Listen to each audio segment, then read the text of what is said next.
Have you ever thought about how you get emails or any other information from any corner of the world within a blink of an eye? This has been made possible by a network of cables, which are laid under the ground and below the ocean. The cables, which carry most of the world's data, are optical fiber cables. They are also used in medical equipment. Let's learn how optical fiber cables work and how they have revolutionized the world around us. Optical fiber cable is made up of thousands of fiber strands, and a single fiber strand is as thin as a human hair. Optical fibers carry information in the form of light. Let's first learn some fundamental behaviors of light to understand the workings of optical fibers.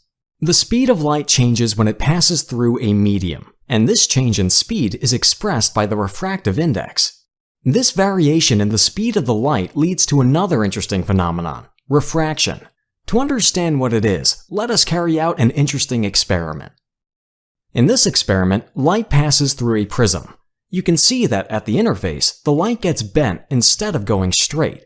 This phenomenon is known as refraction. Refraction occurs when light passes from a medium with one refractive index to one with another refractive index. The light bends towards the interface when it goes from a medium of high to one of low refractive indices. Refraction is the reason why a pencil looks bent in a glass of water. This simple refraction technique is effectively used in optical fibers. Now, let's make this experiment a hypothetical one. Using some dopants, we are able to increase the refractive index of the glass in real time.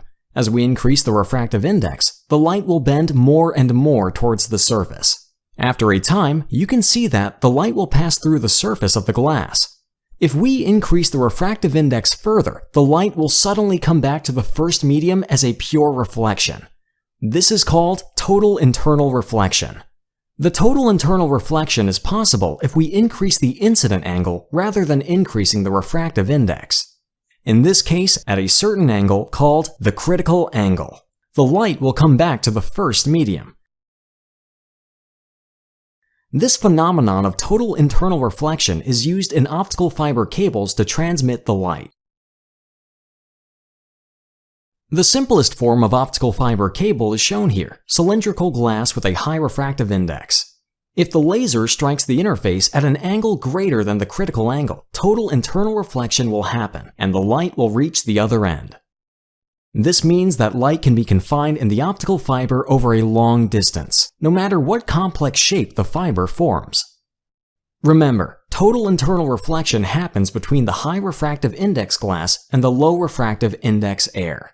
However, optical fibers need a protective coating. A protective coating is not possible with this configuration. The introduction of protective material will replace the position of the air and cease the total internal reflection phenomenon. An easy way to overcome this issue is to introduce a low refractive index glass above the core glass, known as cladding. This way, total internal reflection will happen and we will be able to use a protective layer. Both the core and the cladding use silica as their base material. The difference in the refractive index can be achieved by adding different types of dopants. The optical fiber we have just constructed won't be able to carry signals for more than 100 kilometers. This is due to various losses that happen in the cable. This loss of signal strength is generally called attenuation. Absorption and scattering are the main reasons for signal attenuation. This is why you see amplifiers in cables after a certain distance. They boost the signal strength and allow signals to be transmitted over a long distance. The power required for the amplifier is drawn from nearby sources. Now, back to the main topic. How does the optical fiber transmit information such as phone calls or internet signals? Any information can be represented in the form of zeros and ones. Assume you want to send a hello text message through your mobile. First, this word will be converted into an equivalent binary code as a sequence of zeros and ones.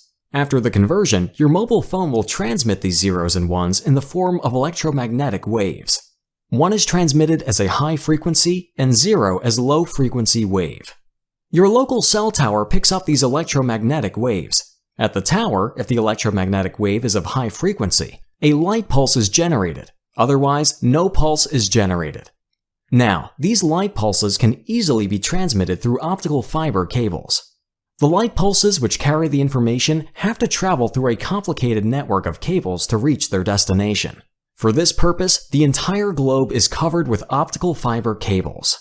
These cables are laid under the ground and below the ocean. It is mainly the mobile service providers that maintain these underground cables. AT&T, Orange, and Verizon are some of the few global players who own and maintain the submarine cable network. A detailed cross-section view of an undersea cable is shown here. You can see that only a small portion of the cable is used for holding the optical fiber. The remaining area of the cable is a mechanical structure for protection and strength. Now, the question is, where does the amplifier get power from under these deep oceans?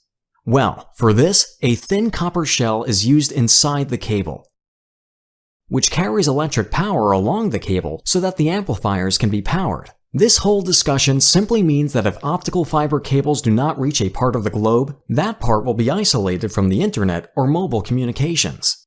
If we compare optical fiber cable to traditional copper cable, the optical fiber cable is superior in almost every way.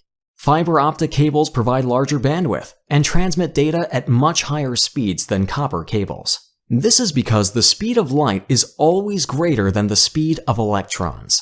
The flow of electrons in a copper cable generates a magnetic field, even outside of the cable, that can cause electromagnetic interference.